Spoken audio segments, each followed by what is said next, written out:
first of all, thank you so much for joining and for coming along to one of the live series Roundtable events. This is a series that connects some of the world's top engineering leaders to engage in a topic of discussion. And my name is obviously Jamie, and hopefully, as you know by now, I work for Amicus, and we're a specialist technical recruitment agency focusing on JavaScript, Python, and Golang recruitment across Europe and the US.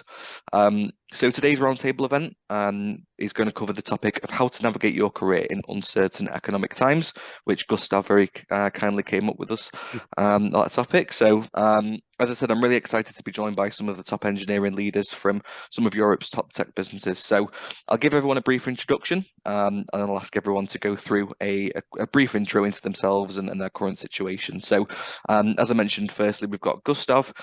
So Gustaw is currently an engineering manager at Zoopla, and he also has a past working for some of the largest financial firms. How are you today, Gustaw? You okay? I'm doing all right. Good, Thanks, good. Jamie. Was Glad it to my hear. clue? Perfect. And then secondly, we've got Iris Winter. So Iris is the head of engineering at xDesign, and she has over 10 years of software development experience in total. So how are you doing today, Iris? Good, thank you. I was Good. just trying to change my face to very pink, but I think it's better now. Don't worry, the lighting in my room is terrible. You look absolutely fine. And then last but definitely not least, we have Ravin Patel. So Ravin is the tech lead over at London-based GetGround. And funnily enough, myself and Ravin have known each other a long time. When I joined Amicus 4 years ago, he was the first engineer that I placed into a new position. And 4 years later, it sounds like he's still having a great time and still loving life there. So how are you getting on, Ravin? You okay? Yeah, all good, Jamie. Thank you. Thank you for a good 4 years. Really good No pleasure. problem at all, mate. My pleasure, my pleasure. So as I mentioned, I'd just like everyone to give themselves like a bit of an intro to everyone else, just so that we're all kind of on the same page about level of experience and what some of your past experiences have been. So Robin, while you're here, we can start with you if that's okay. So would you mind just giving us like a brief run through in terms of kind of how you got into the career you're in now, and I guess some of the challenges that you've maybe faced along the way in terms of moving into a leadership role? Yeah, 100%. Quickly, briefly, to go over my past or my experiences. So I kind of took a different route coming into this career, whereas I did an apprenticeship with Sky. Did that for a couple of years, and then kind of jumped into kind of building up Now TV as it is today. I was in Now TV for also like a couple of years, so I did about just about 4 years at Sky/Now TV, and then I thankfully met Jamie, who put me in connection to loads of different startups, because at that point in my life I really wanted to jump into something that was fast paced and lots of opportunity and responsibility to really grasp onto. He gave me a few selections, but I ended up going on with GetGround. When I joined GetGround, there was kind of no engineering, so I was like their first employee as a front-end developer.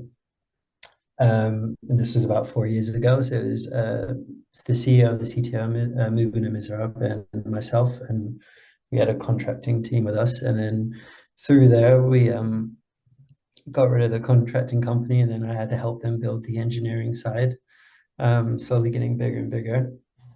And then over the course of the 4 years, really built this kind of website or platform through kind of like conception to like actual production, realization for lots of different users all over the world to connect to. So since 4 years ago, I was number one, and now we've got about nearly 90 employees, I believe, around that. And I've grown from just being a front-end engineer at the beginning to now being a team lead, which kind of is like a gray area over an engineering manager role kind of thing. But it is a startup, so everything's kind of like blurred lines and things are just blowing up everywhere, and we're fixing things and patching things up. But and that's roughly my journey to where I am today. Yeah. Perfect, thank you. And just to clarify, so in your position at the minute, you mentioned there it's a little bit of a grey area between engineering manager and tech lead. So how many people are in your team at the moment? So I directly manage about 5 or 6 people. I should know the answer, as I can imagine, but it's about 5 or 6 people Cool. I directly manage. And those come across as front-end engineers, back-end engineers, QA. And then my day-to-day is kind of liaising a lot with product design, sales, business, to make sure that we're kind of fueling this team to get everything that sales and operations needs, but at the same time, what users need. So yeah, this is my kind of gray area between them. Because yeah, I also work day to day as a dev as well, but less and less nowadays. A lot more running after people. Yeah, fair play. Yeah, sounds familiar. Thanks a lot for that, mate. Appreciate it. And Iris, we'll come to you next. So would you mind just giving us like a run through in terms of your career history and all the way up to what your position consists of now? Sure. So well, I kind of started building websites back when I was in school. It was a little side gig when it was all like frames and things that you cut up in Photoshop. And then I went to uni to study, it was called digital media, which was a little bit of everything media related, 3D design, very nice course. But when I came out of it, I didn't know what I was going to do, but I knew I didn't want to be a software engineer, web developer.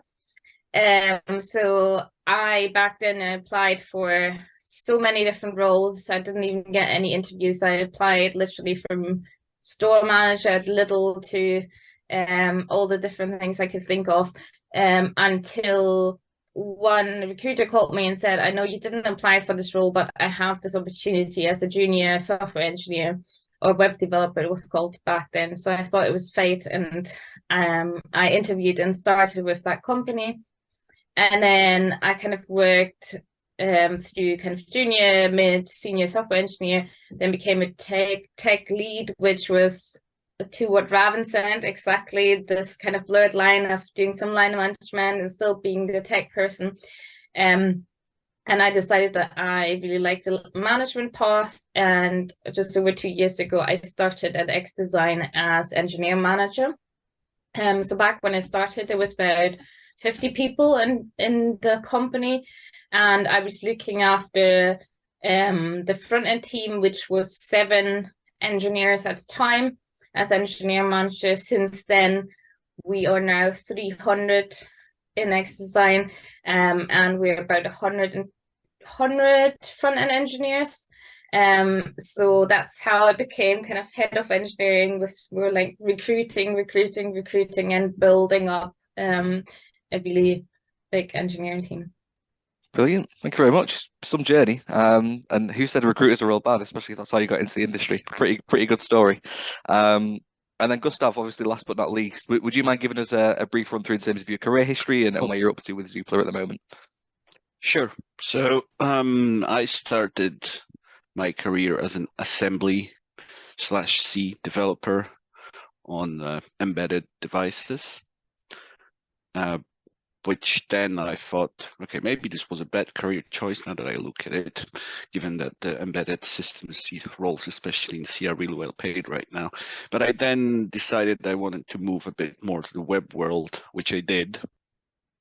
And after that, I wanted to move to finance for a while just to see how it looks like. And yeah, so I spent about 7 years working on finance systems, mainly Java and C#.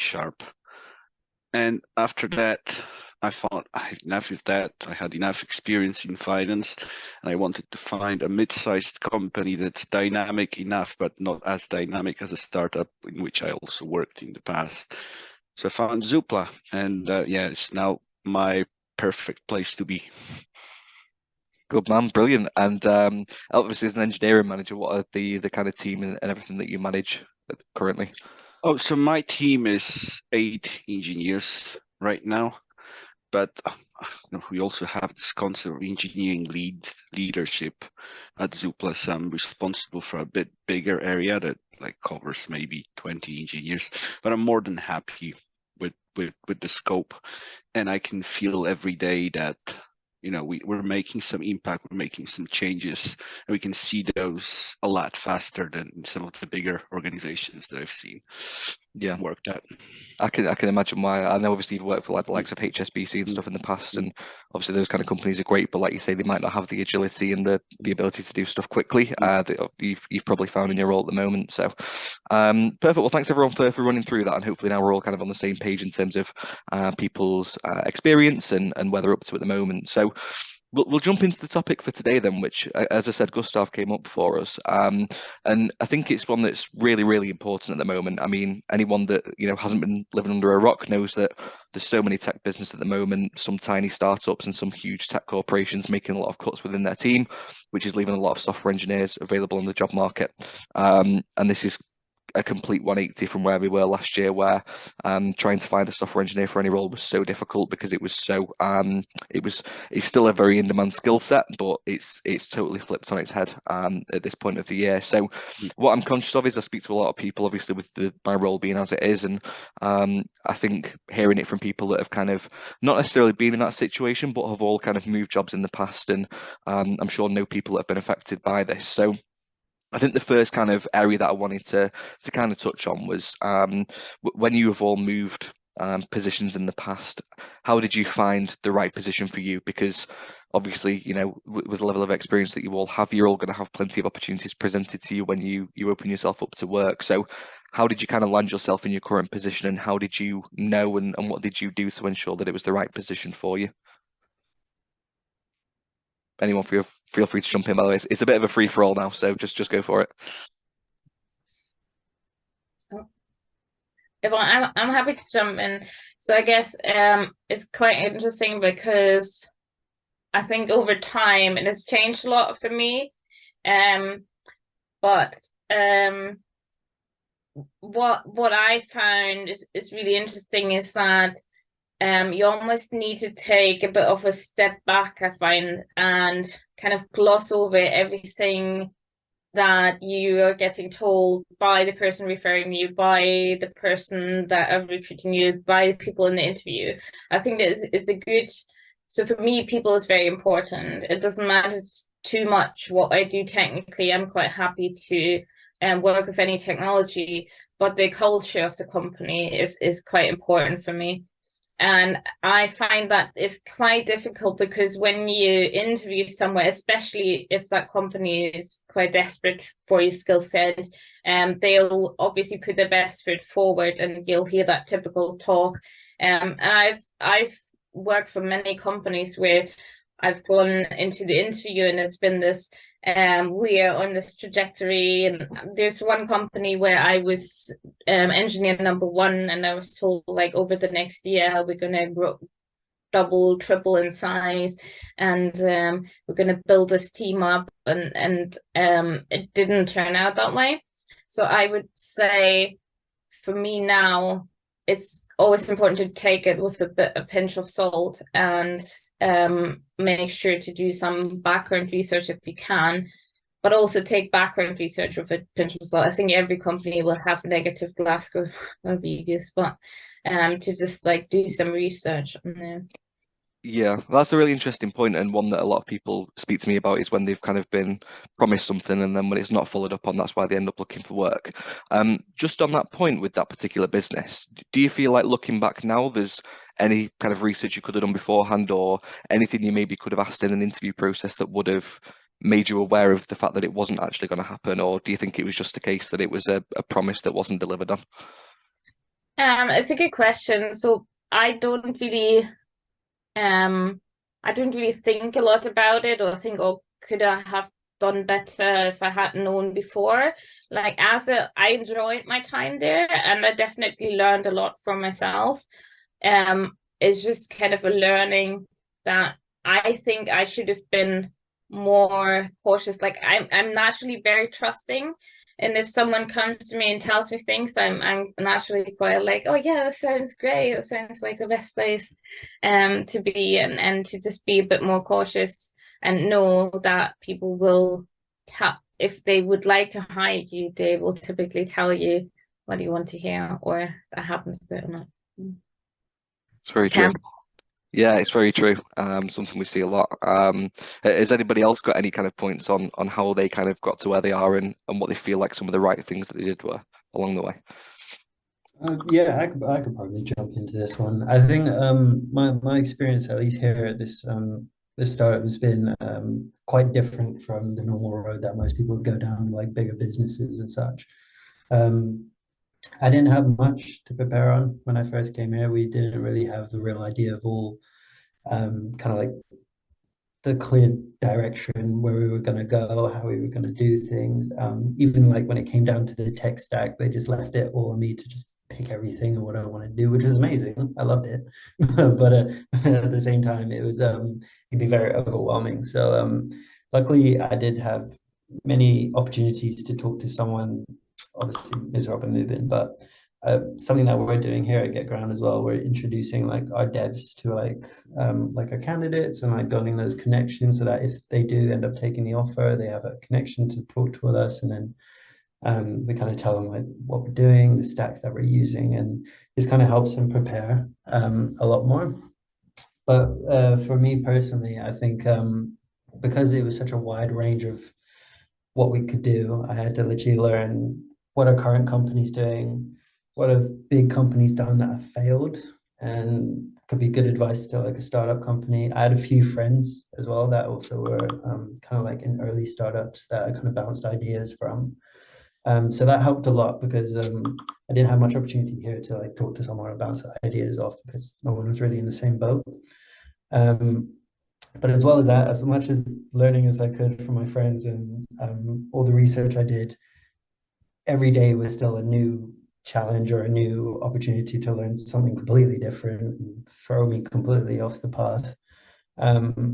So the idea that I've kind of built my way through this was trying to take every day as like a new learning experience, basically. And there was times where if I was learning something new at the beginning of the day, at the end of the day, I would try to perfect it or trying to put some added research behind it to then help me hopefully in the next day or the coming weeks. So I think a lot of it has to come down to just being able to be as flexible as possible and try not to be as stubborn as you could. Try to absorb as much as you can to then help you boost to your next step, to your next step, to your next step. Yeah. It's obviously quite a difficult balance to strike, isn't it, between getting what you want but also being quite open-minded. It sounds like obviously you've pretty much hit the nail on the head with that one. But it's obviously good that you've managed to come through that, and obviously from the situation you're in where you're on your own, and then being able to scale the team up, it's I'm sure been a massive learning experience if nothing else. So I'm sure that if you ever do move on in the future and stuff, it's great life experience if nothing else behind that. So and Gustav, you mentioned before, obviously, that you've had experience working in a lot of different companies. You feel like Zoopla is like the perfect place for you to be. So, how did you kind of come to that realization? Did you know that before you started, or is it since you've started that you kind of grasp that? I'd say it comes with experience from other companies. I have a bit of a comparison, but in terms of making future career choices, number one, I think it's good to realize that there's no such thing as a safe career choice, no matter how much research you do. There's always some risk related with your next job. And it doesn't matter what the economical or political situation is at a certain time. The second point I'd say is, yes, I agree with Iris here that it's really good to observe how the recruitment team, how the people on the call behave versus what they say.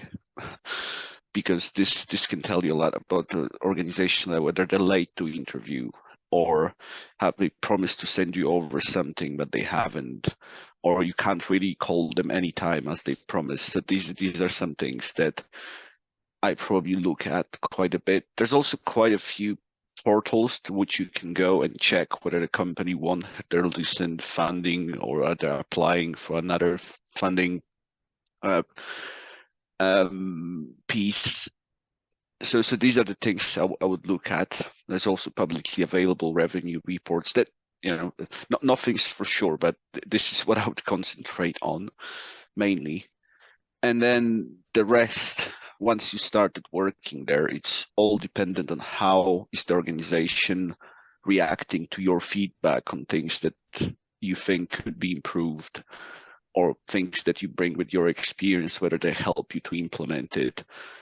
And I know generally speaking, there's a lot of companies right now on the market that allow for that culture to grow within organizations, but it's also not that every single company will be like that.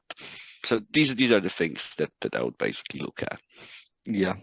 I think again, it's really important that you've got that kind of experience from the past, so that you've seen kind of companies that will deliver and won't deliver on their promises, and I'm sure you can notice like patterns within that. Like you say, little things like it's only tiny little promises, you know, being on time for an interview or saying I'm going to send you a document and they don't. It is all kind of a telltale sign as to whether or not kind of a business has, I guess, their files in order and knows what's going on and are able to be structured.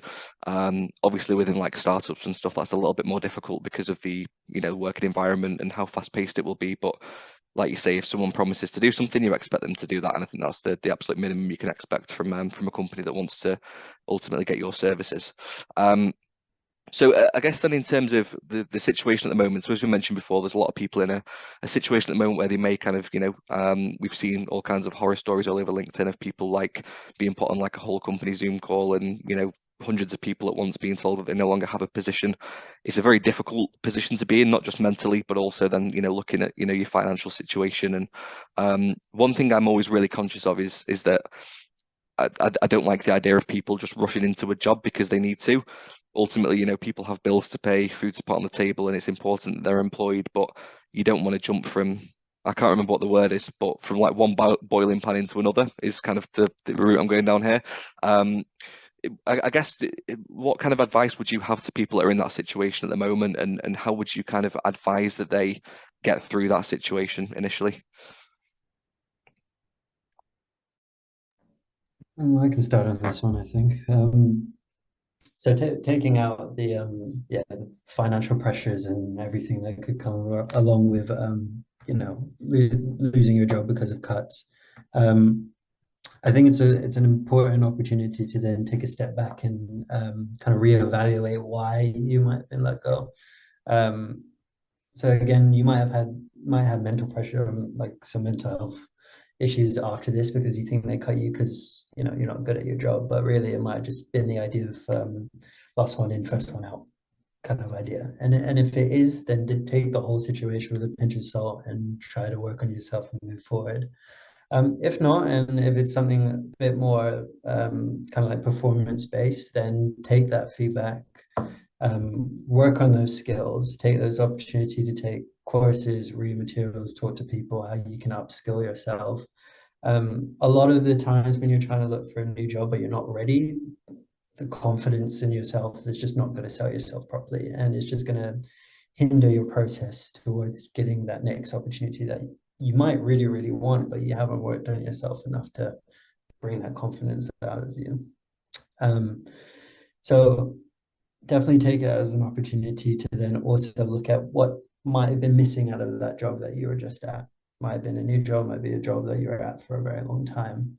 As you said, Jamie, everyone tends to might jump into the next thing and that's for them, but the next thing might be not the best thing for them, might be much worse than they were in before.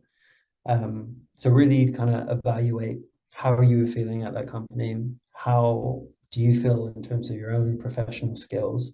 You can upskill, and then as well as that, what's the next opportunity that's really going to make you a lot happier and make you feel a lot stronger and confident in yourself to progress further in your career? I would say those three areas you need to think about. Yeah, 100%. And I think what you mentioned that is really important is that you kind of take a step back and if it is a case that maybe you've been let go, you know, out of choice because of performance issues and stuff like that, it is a really good time to kind of evaluate and see, you know, areas that you can improve, because, you know, trying to make a silver lining from it, it's then a chance for you to take some time out and actually upskill in those areas, so that when you're in your next position, you're not going to have those problems again, because you understood, you know, what was going wrong and actually took the time to fix that. So I guess making the most out of a bad situation. Another thing that I just wanted to throw in here, just while it's on my mind, is that I think it's not a good thing, but again, trying to bring a silver lining into it, is that you're never going to be the only person in this situation, especially at the moment. It's happening to thousands, probably hundreds of thousands of people across the world. there's a lot of people that are in the same situation. So speak to people that you know, whether it's people that you work with directly, or you might see a post on LinkedIn about somebody who's just been, you know, the subject of a company cut. Speak to those people, see how they're feeling about it. You know, don't be afraid to like reach out to people and have that conversation, and speak to people that you know you can trust about it, and appreciate that they're going through the same thing as you. There's nobody better to speak to, in my personal opinion, than someone who's either going through or been through the same thing as you before, because you know they'll understand exactly how you're feeling, and they'll be able to give you pointers in terms of how they handle it or are handling it currently. So yeah, just a massive point I think on that, to make sure that you don't kind of wallow in it and allow yourself to kind of go through it on your own. It's a tough thing, so don't be afraid to reach out to anyone for help. Has anybody else got any points following on from what Ravin said about kind of what you'd suggest to people that are in that situation currently? Yeah, I think just so I don't know if this is good advice, but this is kind of my approach, because you were talking about like jumping from one boiling pot into the next. So over my career, one thing that has really stuck with me is I was working at a company where I wasn't happy at all, and the manager kept telling me that I need to stay because it'll look bad on my CV if I have less than a year experience. And over time, other people told me, actually, in our industry that we're in, they won't look at it that much. So I have actually been at a company for 3 months, left after 2 months because there was no work, gone back to my old company, been there for 6 months and realized I was mistaken and jumped again. So what I would personally do is not to be too afraid, because it is, like Ravin said, it's like really scary situation and might have an effect on the mental health. And I think it can influence people in thinking, I need to like really find the perfect safe job now. But like Gustaw said already, I don't think there's a safe job, and no one knows. Like people that have gone to Facebook thought this is like their start of the career and thing for life, and being made redundant. So I would personally be open to take a leap of faith sometimes, and maybe join, like you did, join a startup, and it might work out, and it may be the best thing ever. Yeah, that's a really good point. A really optimistic way of looking at it as well, which I like. And it's so true what you said about like short stints on CVs. I was literally speaking to somebody this morning, and they'd worked in companies for like 2 years, 3 years, 3 years again, and then there was one that was 3 months. And obviously, I said, "Oh, you know, what was the situation in this position?" And he explained it, and the way he put it, it was almost like, well, if I had stayed in that position, it would have stagnated my process by another 2-3 years, because I was working on stuff that moving forwards just wouldn't be relevant to what I wanted to do. And I think it's totally the right thing. You know, if you're in that kind of position and you feel like it's going to kind of stall your career or stall your learning and development, it is better to kind of bite the bullet and find something else, because what you don't want to do is get too comfortable. The longer you're there, the more comfortable you become, the harder it becomes to leave. And like you said there, Iris, with one of your previous managers kind of, I wouldn't say blackmailing, but almost making it sound like it'd be a terrible thing for you to leave your position. Like you've got to look after number one ultimately. So yeah, I really like that approach. Gustav, have you got anything to add on to that? Sorry. Yeah, on one hand, I just wanted to reinforce what Ravin said, that I wouldn't take this situation or decisions personally in most of the cases. I also wanted to add, it's okay to feel not okay in a situation like that. So it's good to be open to seeking some mental health advice, or using any resources that most of the companies provide just to help you go through that period. On the other hand, I would also agree it's not great to just jump ship and go to another job without any period of reflection and retrospect. So besides reflection and retrospect, I'd also advise starting building some networks. So not just know people at your company, but go to events, listen to podcasts, write a person that you really like that podcast, you would like to, just meet them in person, talk some things through. This always helps when you have a bigger network. And these are the main things I would advise. And then we are in a bit positive situation in our industry that, albeit there are redundancies ongoing and it's not great, there's still a lot of open roles that were never fulfilled because, you know, this industry is still massively growing and it doesn't seem like it's going to stop for a while. So there's, you know, that positive message. I absolutely love that. If I could just snip that and just put that everywhere, that'd be great. 2 points that are really, really important. The first one about networking is something I was going to mention because I think what sometimes people do is they may be in a position for 3-4 years, very comfortable, and feel like, you know, they've kind of got it all figured out, and they may do. You know, ultimately that's the case with some people. But what you don't want to happen is that, you know, should the day come where you're made redundant or you need to leave a position, you don't then kind of want to be a one-man band and kind of be all out there on your own. You want to be able to have those connections where you can go and speak to people and get a grasp on, you know, their advice on what you should do next. That could be a fellow software engineer, that could be a friend who's nothing to do with software. It could even be a recruiter. I'm always speaking to people that are kind of just looking for a little bit of advice on the market, or, you know, wanting to know whether their salary is at the kind of market rate, anything like that. Once you've had that conversation, you've then got a connection with that person. And I think that's so important. I think a really, really good point. And the second one as well is the kind of tech industry at the moment. So as you said, you know, there's ultimately so many cuts being made. Nobody can kind of deny that or ignore it. But there are still so many companies hiring. You know, the last kind of 6 months of last year was still one of the busiest that I've ever seen in my kind of 5 years of doing recruitment. It will slow down and it will start again. We saw it throughout the pandemic a couple of years ago. Things slowed down for 6 months, but the following year after that was, I can't even explain what it was like. It was an absolute free-for-all. It was crazy. So many positions available. So it's kind of just like riding the crest of the wave a little bit. And it can be really difficult to see it like that, obviously, when you're in that kind of position. But it's just, as we've all said, we've all been in that situation where we've seen it go up and down. We are in a bit of a downturn at the moment, but ultimately it's not at rock bottom, and there's still so many opportunities out there for people. Another thing, just to clarify, so I can't remember who it was before. I think, Gustav, it may have been yourself or maybe Iris that mentioned about Glassdoor reviews. That's obviously just one way that you can like look into a business. And we've obviously talked about funding and stuff. What if you, obviously you're all very happy in your roles, if you were to move position now, what are some of the things that you would look into about a business before you actually interviewed with them or before you took an offer with them, and what are some of the places maybe that people can use to do that kind of research?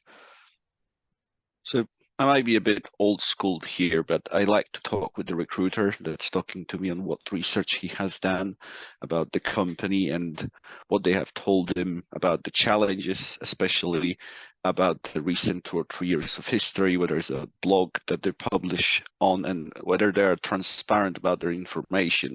Because the worst thing that would happen to me is if I hear some positive things from the recruiter and completely omits that 6 months ago they made a redundancy round. So this is something that would be a bit of a big breach of trust for me. Yeah, I think it's really important to kind of get that like non-biased perspective on it. Ultimately, if you're speaking to people at the business, they're going to want to hire you, so they're going to, you know, tell you all the nice things. The recruiter, or at least they should, give you an honest outlook in terms of the positives and negatives. No company's perfect. There's going to be good things and bad things about every single company that you work for. So yeah, really important, I think. Has anybody else got any other points that they would like ensure that they or someone they know should research before going in somewhere? Well, so I mentioned the Glassdoor reviews before, and I'm actually like, I do read Glassdoor reviews, but I'm very cautious because people usually leave Glassdoor reviews either if they are unhappy, and so unhappy that they need to voice it, or if they are part of the marketing team, and want to raise the profile.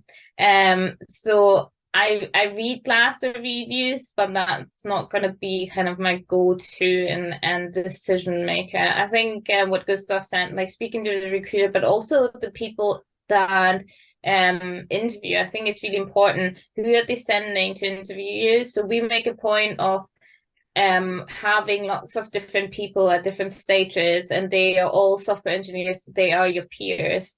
And there's always question time as well. So use that question time to ask honest questions, like what's your favorite part? And quite often you can tell from there, are they being genuine? Are they actually enjoying their role? Or are they just being sent here and they have to, you know, hire people? And then you made the point about networking.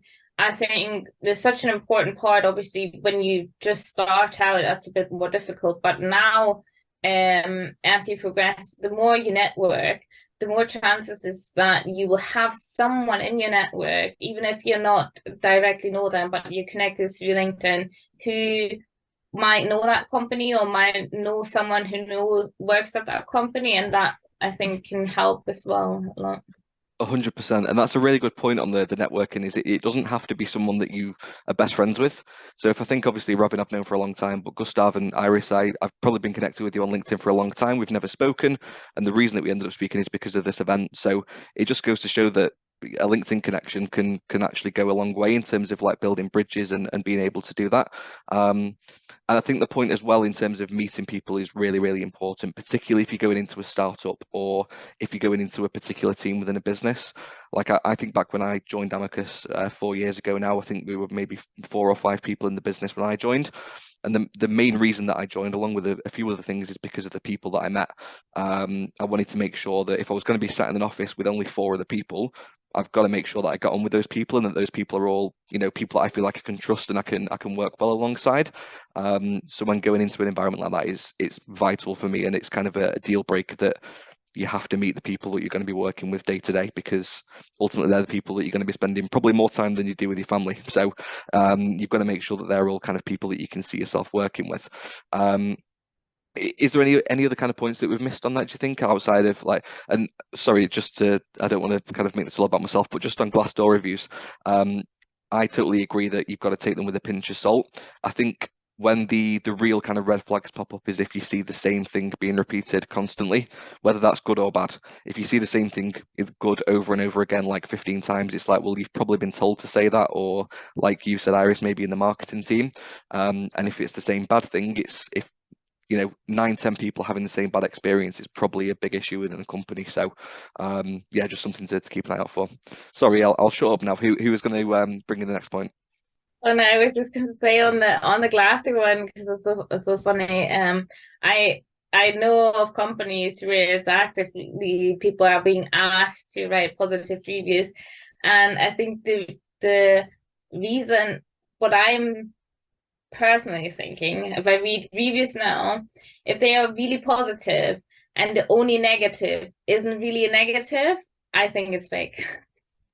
So 100% agree. you lead like on the cons, it's like, oh, it's just a very fast-paced environment, might not be for everyone, and you're like, I'm sure there will be something that you can find that's actually negative. 100%.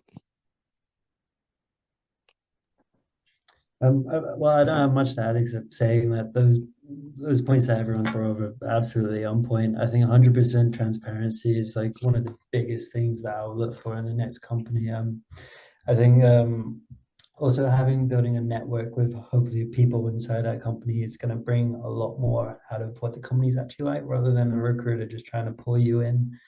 No way is perfect, and everyone's got an opinion on how things should be better. I tend to ask the recruiters, like, rather than aiming for the positive, I go, okay, now just tell me why did the last few people get fired, for example? What's happened recently in the business that's caused morale to go up, and what's happened to cause morale to go down? And then sneakily, I also ask my interviewer the same questions to see if they match, just in case. But it's the whole idea of just bringing out this information from different sides of the company, different people. Also, another thing that I've done before is that if I know that maybe a bigger company is maybe hosting an event, or I know some of their engineers are going to certain events, I'll go to the same events and try to ask them in person, because normally in person they kind of give out a little bit more than they would in an interview. But 100% those points were on the spot. Yeah. No, I think the kind of key takeaway from what everyone said and what Ravin just kind of wrapped up on there is that you need to speak to different people within a business to understand whether it's right or not for you. There'll be certain people in a business that will, if they're not happy there, they may just tell you all the negative things. If someone really wants you to work there, they're going to tell you all the positives. So get a real gauge of people that have been in your position before. It's something that we're really conscious of, like when we interview people internally, the directors may speak to someone, for example, but then we'll always make sure that like 3 or 4 people meet them afterwards. And the first thing I always say to them is, look, ask me anything. It doesn't get reported back. Like if you want to ask me a question about culture, working environment, anything at all, ask me. I'll be 100% honest with you, because I've been in that situation before where you kind of sold the dream. you're in there for a week and you realize like, I see what's happened here. It's not all it was made out to be. So definitely really important on that. And I think to be honest, we've probably covered most of the kind of core points. Just in terms of like resources, because what I'll do is when this is kind of published, I'll leave a list of links. So we've obviously mentioned Glassdoor. Is there any other kind of resources or websites or anything that people would recommend to anyone that's interviewing actively at the moment and looking to do as much research as possible? So I think, I forgot the name, I think it's Otto or Otta recruitment portal that has a lot of artificial intelligence browsing through investment data and company morale, Yes. which gives a lot of nice insights about companies. Because we also use quite a bit of HackerJob. I don't want this to become like a publicity stunt, and I'm not being paid by HackerJob, but there's a lot of additional insights that both the candidate and the hiring person can get from HackerJobs, not just the insights into technology. And then there's obviously LinkedIn profiles of the people that are about to interview you. I like to ask about their LinkedIn profiles. If they're hidden, it's a big red flag for me. Yeah. 100%. No, that's, and what you mentioned about Otter was really good as well. Like, again, I'm not being paid by Otter, but it is a cool platform. One thing that's really good that they do is when you look at it's either them or there's another recruitment platform called Cord. It's one of the two. I can't remember off the top of my head, but it shows you what percentage of candidates receive a reply to their response and in what time frame. So sometimes you'll go onto a company and it'll be like it's like a circle that fills up with progress, and it may be red and it say like 25% of candidates hear back within 2 weeks. Well, personally, if I was applying for jobs, I'd see that as a massive red flag. If you can't get a response from a company that are looking to speak to software engineers and you're applying to the role, then the least you expect is an automated response to say, you've been successful, you've not been successful. And in general, I think that's a really good gauge in terms of like a hiring business. What is their recruitment process like? And this is probably a topic that could go on for hours and hours in itself. But if you're at an experience level and you've been through recruitment processes, ultimately that there's certain red flags that'll pop up. If you're being asked to do extremely long technical tasks, if there's more interviews than there needs to be, and if it gets to a point where you feel like you're repeating yourself, you may be having 4 or 5 stages. That to me looks like a company that doesn't really know what they're doing, just being totally kind of brutal and honest. If you find a company that's kind of got the hiring process kind of cracked down and they've got a really structured process, then that's a company that you'd probably want to work for more. The only caveat to that, I suppose, is a startup, like a very, very young startup where they're probably still working it out themselves. And I'm sure, Ravin, when you first interviewed with GetGround, that was probably the case. Like you say, there was only 2 permanent members of staff and they were the co-founders. So it was always going to be a little bit more of an unstructured process. But if you're speaking to a company that's got 100 plus staff and they're asking you to do 5, 6 stages and you're not hearing back and you're having to chase them, it's probably a big red mark against their name for me. Has anybody else got any other points that they'd like to kind of bring up or anything else that you feel like would be valuable before we get wrapped up at all? I was just going to recommend more resources, but I'm struggling to remember the name of one. I guess like one thing is kind of, again, with a pinch of salt as well, but there's external certification sites like Great Place to Work who assess different companies, and they have the same criteria for different companies. So that might be a good place. There's another one that is specifically for remote working, but I forgot what it's called now. That assesses how flexible companies are or how flexible they really are in terms of remote working and when you go in. So these are 2 resources. The other thing is not a resource, but I'm always very careful with like their own website, especially like some companies have this career websites and it always has this videos of very diverse workforce who are the happiest. So I would again take that with a pinch of salt. Yeah, 100%. I agree on that. Sorry, Gustav. I was wondering if you're interested in some stories how, well, for example, was made redundant twice, and like how I have dealt with the situation, because the first time it happened, I was completely crushed, and there wasn't such a vibrant technology market as it was right now. but yeah, if we can continue on that, 100%. No, that'd yeah. be amazing to hear. If you're happy to talk about it, then yeah, please do. Yeah. So I remember that, you know, I was probably something like 25 and just decided to go to another company to do web development. And it was a startup, but they unfortunately didn't get, like, I think there was Series C or Series B funding. So they had to find a way to cut funds. And well, I learned one thing from that, because I was one of the people that was always complaining the most about stuff in the office, but I wasn't actually doing a lot to improve the things that I didn't like. So I had this assumption that company bad, myself the smartest person in the world. So I had to come to this realization that, you know, maybe next time I'm going to first try to improve things before I'm going to start complaining. But yeah, the first couple of days were absolutely traumatic. So, you know, like my parents, you know, were shocked. My friends were shocked. And, you know, like I remember people saying, what are you going to do right now? But even in that non-vibrant market, it took me about 2 weeks to find another 3 offers. But I had a big learning. And the second time this happened, I was just basically, one of the first in, first out, last in, first out situation.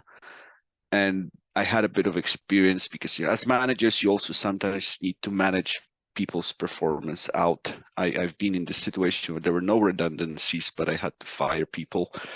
So I took it with like, okay, I understand these things happen regularly in some industries. Like a while ago, finance was known for doing firing people in December, hiring people in January, sometimes the same people. And yeah, I took it all right. I mean, like, as long, you know, the one thing that I would still follow is like, since my first redundancy, which I still think, besides the massive stress that I had to go through, the biggest gift it gave me is that you need to continue growing, developing yourself, growing your networks, and maybe trying to proactively resolve problems before just flat out being the person that complains the most in the office. Yeah, I'm also guilty of being that person in the past as well. So I totally understand where you're coming from. And I think your final point as well is really important, that, you know, it doesn't matter kind of how comfortable you are in a position or anything like that. You've got to keep developing yourself, whether that's for the position that you're in at the moment or for, you know, even just personal things that you really want to get into as well. Make time for that, because nothing can ever change the fact that that's going to be important to you. So really important. And thanks for sharing that as well. Thanks for giving people that kind of experience that you've been through. Has anybody else got anything else they'd like to kind of bring up or mention before we get wrapped up? All good.